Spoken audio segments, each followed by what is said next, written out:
vraiment dans une place bu nga xam ne ñëpp ràññee nañu ne foofu mën nañu ne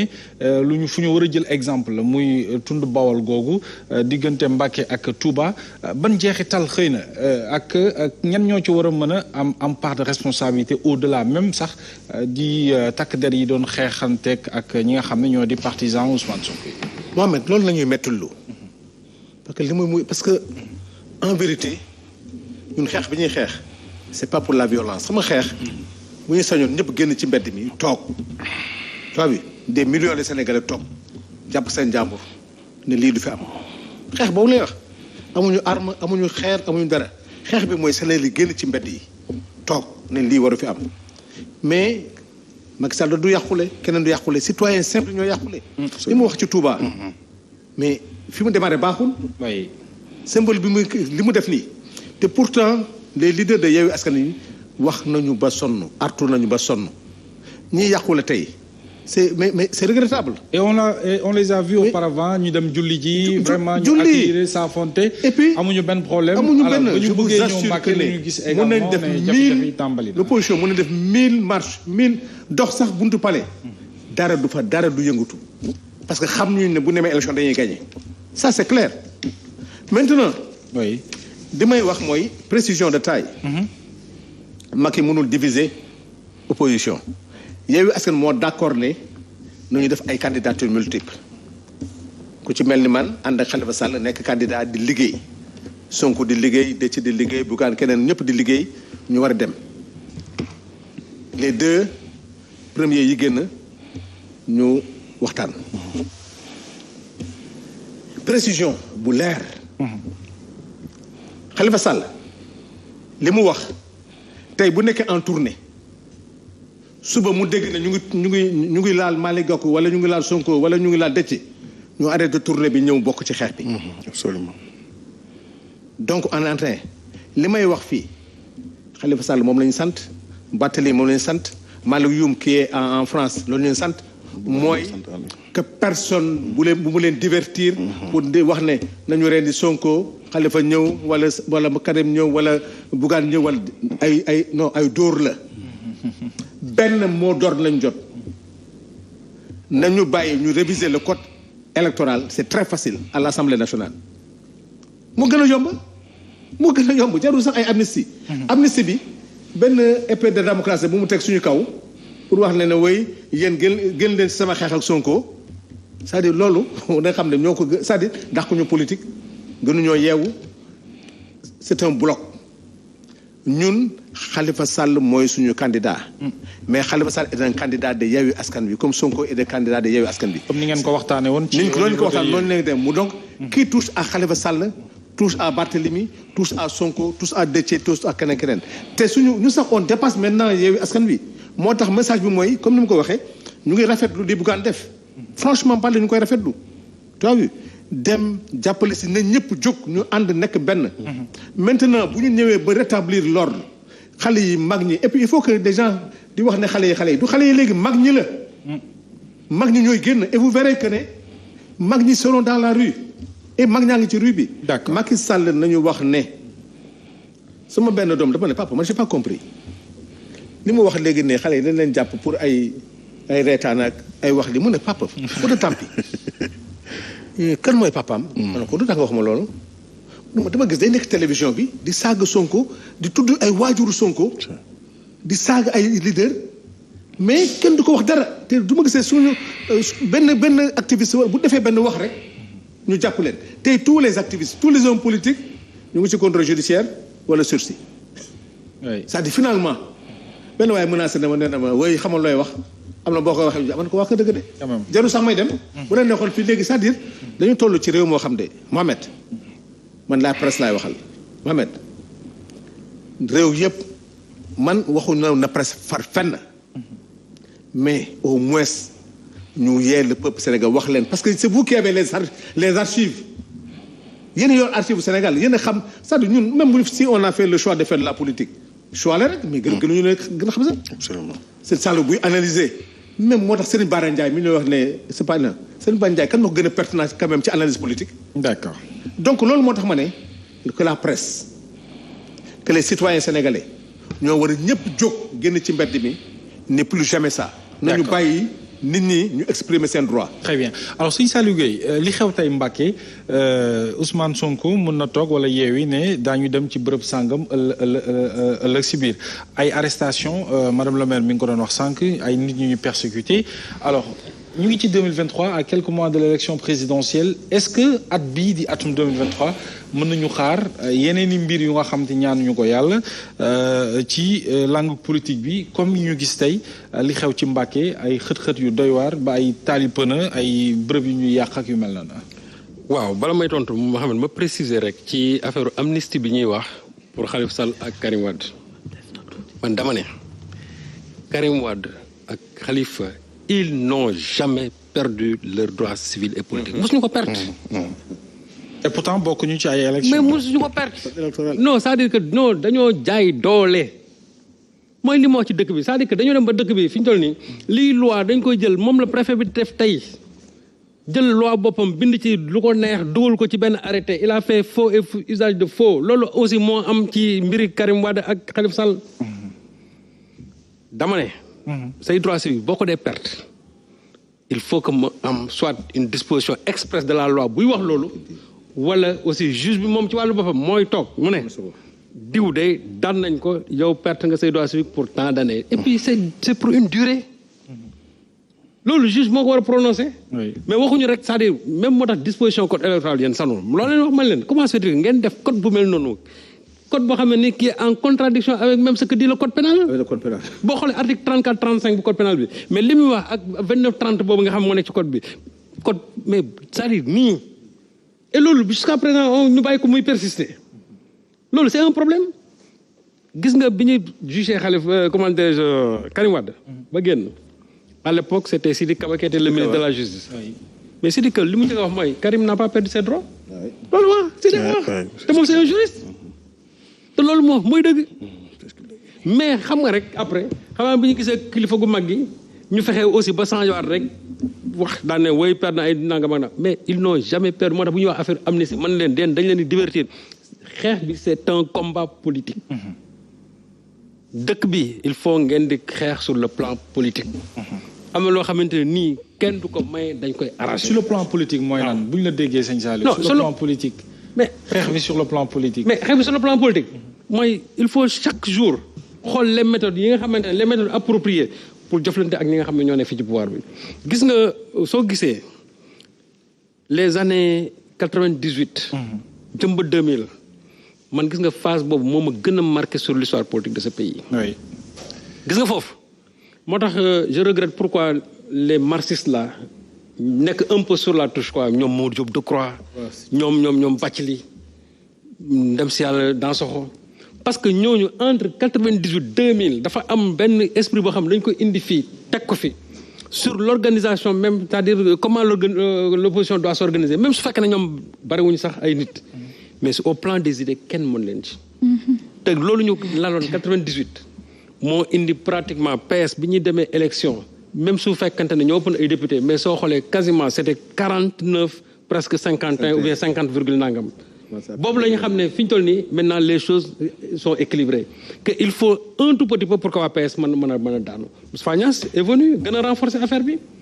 et loolu c'était une organisation boo xamante ni ñoom Mamadou Diop Decroix ñoom ñoo ko fi liggéeyoon. malheureusement aujourd'hui contexte bu bokkul sëñ Saliou. moom non c'est-à-dire malheureusement même la scène politique. aujourd'hui sur le plan des idées moom laa la mais c'est que ñooñu. mënuñu ko gis. ñooñu dañ doon xeex parce que da nga daan dégg ñu naan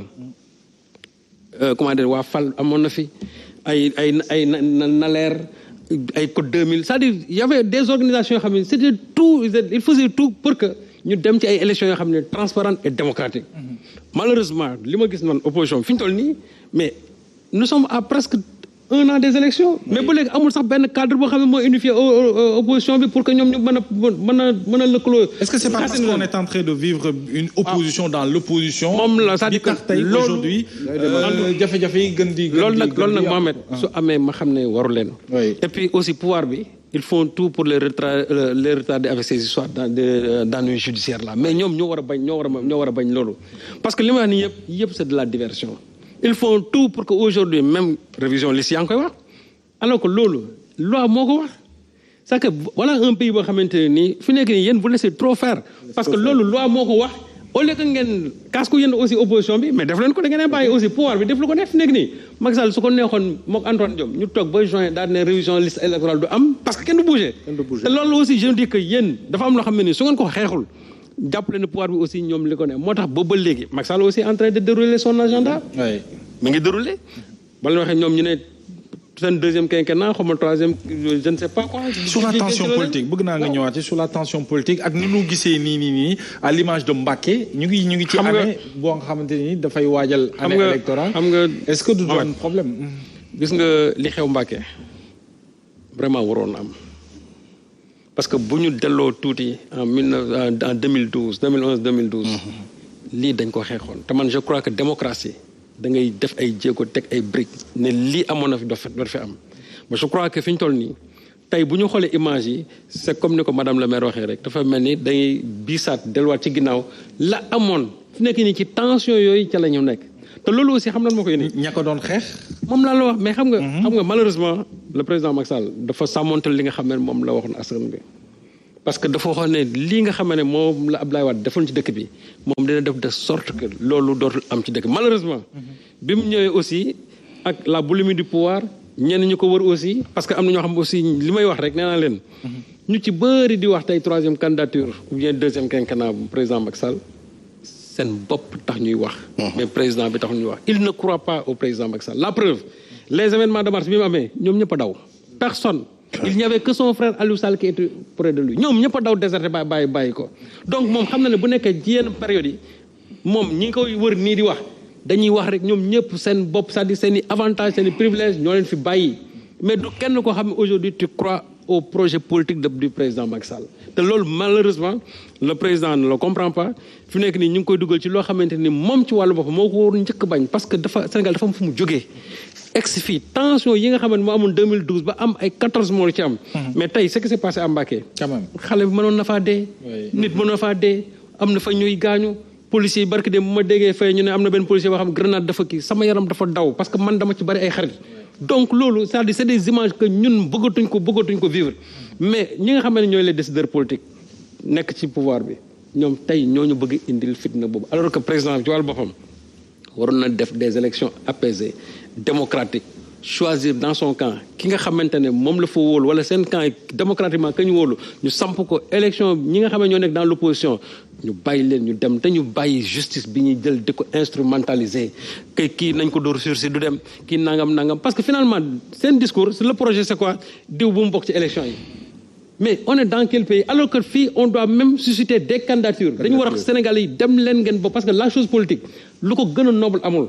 parce que ñun ki nga xamante ne mooy suñu référence mooy le prophète sallallahu alayhi wa sallam mais c'était un homme politique et il a donné wane na politique nan lañ koy defee mais su fekkente ne loolu nga xamante ne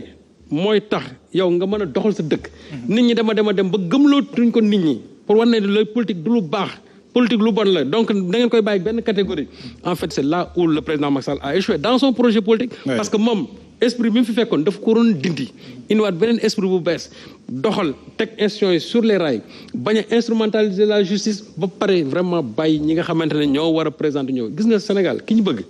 kenn mën leen koo xañ parce que boo leen ko bëggee xañ li ñaan le droit à la résistance kooku c'est un des droits de l'homme de la alors très bien balaa may dem ci madame le maire demain certainement on va situer les responsabilités pour ce qui s'est passé à Mbacké quelle est la responsable entre acteurs non gis nga est-ce que la responsabilité n'est pas partagée non Mohamed le seul responsable comme je l'avais dit pendant les émeutes de mars c'est encore le préfet. Alioune Badara c'était le responsable de ce qui s'est passé ici au mois de mars ici le préfet imaginez rek parce que simplement nee na ñaari tour ci war a nekk benn tour newu ci ñu xoolal mais la cité de Cheikh Amadou Bamba regarde comment on l'a désacralisé aujourd'hui quand même oui mais dafa ñaaw sax la ci lu ko toll ni kilifa gu toll ni sëñ Mountakha que des gens là ñu déployer parce que simplement sur les bêtises d'un seul préfet ñu déployer toute une armada de la gendarmerie et de la police ñu dem regarde comment ils ont défiguré Mbacké aujourd'hui regarde comment ils ont défiguré l'entrée de Touba vous pensez que les mourides wax ma sax mourides ça vous pensez que réellement ñii mérité nañ loolu pour des gens qui disent que ñoom ce sont des républicains gis nga loi esprit la tey même su demee woon noonu ne serait-ce que sax pour ñu sauver li nga xam moo faroon am waroon nañ sax dellu ginnaaw ci loolu parce que aussi la liberté de manifester c'est un droit fondamental mais parce que simplement un préfet ci coobareem wala ci coobare kilifaam ci boppam nee na benn nit la ñu waroon a yokk ci lu ñu bind pour ñu organiser manifestation def nga ne Mohamed loolu jar na tey li nga xam ne am na Touba am fa on a paralysé le secteur économique te xam nga Touba ñoom seen économie dafa am doole gis nga ñañ fa yàqal ñi nga xam ne dañ koy loru gaañee waxuma regarde les forces de l'ordre tey ni ñu sonnee te ña ko décidé nag fi mu nekk ni ña nga tëdd ci seen i néeg yu sedd au niveau de Thiès toog nag di seetaan policiers yi ñuy reyante ak population vous pensez que ça c'est normal dans une république dama ne ñii yore dëkk bi nañ xoolaat seen bopp ce pays-là ne leur appartient pas ce pays appartient à tous les Sénégalais fitna bi ñuy yee ci dëkk bi nañ ko bàyyi président bi ba mu toogee di wax naan je vous ai compris xëy change discours daan ne li fi xew doot fi xewaat on a réarmé la police la gendarmerie ba pare jëlaat ay contingents d'auxiliaires dal leen réengagé waat man de je me réjouis man nag peut-être gos yoo xam amuñu woon liggéey la jëlaat nañ leen mais su fekkee ne dañ leen di jël pour servir de chair à canon. Je dis que là vraiment l'objectif est raté. Ça peut être évité. Voilà. Alors bi ngi noonu madame le maire ni ma ko waxee léegi rek Serigne Saliou Gueye 2023 ñu ngi waajal 2024 meeting yu ñuy interdire lu jëm ci ay nit yu ñuy jàpp muy ay arrestation yu ñuy nemmeeku fan yi yëpp alors lii bu wóyee à l'image de ce qui s'est passé à Mbacké est-ce que mënuñu jàpp ne atum 2023 bi dina nekk atum 2023 bu tàng ci wàllu tension politique. da nga may permettre parce que yaakaar naa ça fait 3 jours lañ doon fêter les 100 ans de Cheikh Anta Diop. Oui. Les 100 ans de Cheikh Anta Diop qui est une figure boo xam ne jànguñu ko mais xale yi xamuñu ko mais war nañ ci bàyyi xel. ma leen di liiral rek benn phrase bu mu waxoon. mu ne tous les citoyens lucides doivent opposer une résistance morale à l'arbitraire. Ils doivent être disposés à payer de leur personne pour que les lois de circonstance cèdent la place à des lois justes.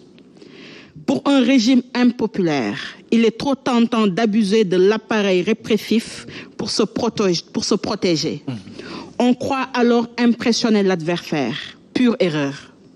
Seules des lois justes qui imposent le respect moral par la sérénité de leur contenu pourraient nous impressionner. Ça nous ramène ci bis repetita bi ñu doon wax bis repetita et tey il faudrait que avec lucidité ñu situer les responsabilités je trouve que ku mel ni Alioune Tine il est en train de prendre ses responsabilités may saluer la position du président de Gëm Sa Bopp Bougane Gueye Dany parce que les gens quand même des fois ils créent des rivalités yu amul parce que pour man tey les questions que l'on pose man je ne pose pas des questions sur Sonko je ne pose pas des questions sur Khalifa je ne pose ni des questions sur le président Macky Sall je pose des questions de principe yi nga xam ne ñun ñëpp moo ñu régir et au-delà de nos personnes loolu la ñu war a teg tey est-ce que encadrer une marche moo gën a metti que nu ñu koy defee réprimer une marche non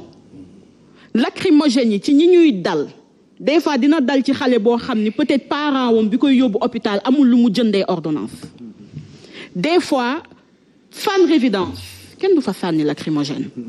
au niveau du plateau c'est sécurisé donc ce qui veut dire que tout le temps doomu baadoolo yi ñooy nekk dans des conditions simplement parce qu'ils disent laissez-nous le droit de manifester maintenant période de crise ou pas am na ñoo xam ni ñoo ko ci en fait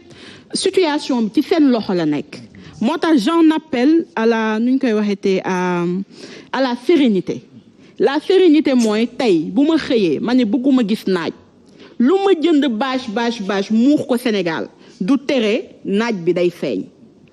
waxuma nag nit mooy naaj ou pas mais je dis ne faisons pas un déni de réalité laissons à tout un chacun la possibilité mu tànn fi ma dul d'accord ak peut-être tonton Gueye bi mooy en 2000 le contexte était différent Abdou Diouf venait de faire 20 ans au pouvoir il leur fallait une seule personne mais en 2012 c'était des candidatures éclatées qui se sont retrouvées au second tour man tey peut-être bu ñu defee une candidature unique am na candidat yoo xam ne du ma leen voteel ba tey bu dee c'est une candidature unique peut-être ça va arranger le parti au pouvoir maintenant nag la réflexion elle peut être ouverte mais li ma gëm mooy que ñi nga xam ne ils sont de l'opposition bu ñu def la même chose que les autres mooy que tey nous avons voté boobu j'avais même pas l'âge de voter en 2000 des gens ont voté pour Wade ñu ne Diouf dégage bi ñu ko voté ak moom on a vu que le projet qui était proposé je ne sais pas si c'est le FAL etc. Mon père était dans un parti politique projet bi mu waxoon ne loolu lay def ak ni mu doxalee du benn ñu ne Wade dégage ñu indi Macky Sall li ñu waxoon sur la conclusion des assises nationales sur li ñu defoon sur les gens de gauche et foofu laa dul rejoindre sa wax nga ni parce que bi muy wax en faisant allusion ay tonton Bathily ak Amath Dansokho nga ni la politique de gauche n'est plus su ma juumul am na noo ko waxee. Je vous rappelle que la gauche ne peut pas mourir au Sénégal parce que c'est le soubassement même de notre vie quotidienne. dama ne ko boobu c'était le débat bu nga xam ne waaw mais le débat mais les gauches sont plus en fait ce que je dis pour appuyer le rek ce que je disais tout à l'heure c'est pas une candidature unique. Je disais simplement d'un point de vue organisationnel. C'est-à-dire comment ces gens-là s'étaient organisés pour dire que il faut un code nangam il faut tel pour la transparence et cetera c'est-à-dire je parlais de ce cadre-là. dama ne cadre boobu moom laa gisagul présentement nii avec l'actuelle opposition mais je ne parle pas de candidature unique mais cadre boobu et je dis que en la matière ces gens de gauche ñoo ci mën. parce que aussi ñoom dañoo xam le terrain politique. ba tey ñoo ci mën et les gens de gauche ne sont pas je pense moi je me réclame de gauche. mais pour revenir li mu wax c'est une question importante une question boo xam ne li muy positionner mooy sur notre capacité d'être des forces de proposition. c'est ça et c'est voilà, cette capacité c'est important. C'est cette capacité d'être des forces de proposition moo tax man li ma gisagum sur les campagnes yi Yewwi di def. Il y a un programme qui est mis en place. Mais est-ce que c'est le cas, madame le maire? Non, même débat bi tu sens que le débat quand même saaganteel la waxante lu ñaaw débat d'idée bi nga xam ne moom la convoqué doo ko gis pratiquement pas ci sunu opposition bi. Heureusement nga ni pratiquement pas. Et ça je vous rejoins dans le sens où tey le débat la dernière fois maa ngi wax ni que le débat est tellement bas que dañuy def ay débats de personnes et non des débats d'idées. Tout à fait. Parce que les débats de personnes sont des débats, je m'excuse du terme, de caniveau. Des débats d'idées sont des débats qui nous poussent à poser les réflexions. Nous sortent tellement que nous ne sommes pas obligés d'être d'accord. Nous ne sommes pas obligés d'avoir la même position sur des choses unifiques, mais nous sommes obligés dans un sens de nous côtoyer parce que nous sommes tous des citoyens sénégalais. Donc, ci cadre boobu maa ngi koy rejoindre. Maintenant, la responsabilité que ñun ñëpp la ñu am mooy tey ñu poser les principes ñu essayer de trouver climat bu calme boo xam ne dinañu dem à des élections très calmes mais li koy indi mooy d'abord le respect des chartes le respect de la parole donnée le respect des principes et le respect mutuel bi nga xam ni war nañ ko def loolu bu amee 2023 du metti maintenant bu ñu continuer di indi attaques yi parce que quand même fii kenn du fi peut-être kii bay joxe la man boo ma mbéjee damay lay mbéj moi ça c'est clair mais faisons en sorte ba kenn bañ a mbéj sa morom faisons en sorte de considérer li may wax rek depuis le début que Sénégal ñi xeex pour l'indépendance en 1960 tey ñi ngi en quelle année en 2024 ñu ci bëri bu ñu retraité wul di toog di suivre ni ñu koy waxeetee peut-être dunduñu et pourtant ñoo tax tey ñun ñuy mën di toog ci télé di revendiquer bu ñu ñëwee en 2011 ñi nekkoon au